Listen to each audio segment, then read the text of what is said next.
પાલનપુરથી સામે આવી રહ્યા છે। પાલનપુરમાં વ્યાજખોરોએ યુવકનું ઘર પડાવી લીધું છે। વ્યાજખોરનો ત્રાસ છે તે જોવા મળ્યો છે અને વ્યાજખોરોએ યુવકનું ઘર પડાવી લીધું। યુવક અગાઉ 2 લાખ ઉધાર રૂપિયા લીધા હતા અને બીજી તરફ યુવકે 4.20 લાખ ચૂકવ્યા છતાં પણ વ્યાજખોરો ઘર પડાવી લીધું છે। વ્યાજખોરોનો ત્રાસ જોવા મળ્યો છે।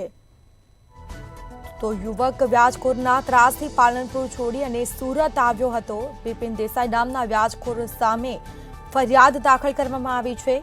આ મામલે ફરિયાદ કરાઈ છે। પોલીસે તપાસ પણ હાથ ધરી છે। પોલીસે સમગ્ર મામલે ગુનો નોંધીને તપાસનો ધમધમાટ શરૂ કર્યો છે। તો યુવકે અગાઉ પણ 2 લાખ રૂપિયા ઉધાર લીધા હતા। ચૂકવ્યા છતાં પણ વ્યાજખોરોએ તેનું ઘર પડાવ્યું। યુવકે 4.20 લાખ રૂપિયા ચૂકવ્યા છતાં પણ વ્યાજખોરોએ યુવકનું ઘર પડાવી લીધું હતું અને યુવકે વ્યાજખોરોના ત્રાસથી પાલનપુર છોડી અને સુરત આવી ગયો હતો। જેમાં બિપિન દેસાઈ નામના વ્યાજખોર સામે આખરે ફરિયાદ કરવામાં આવી છે। સમગ્ર મામલે પોલીસે તપાસ હાથ ધરી છે।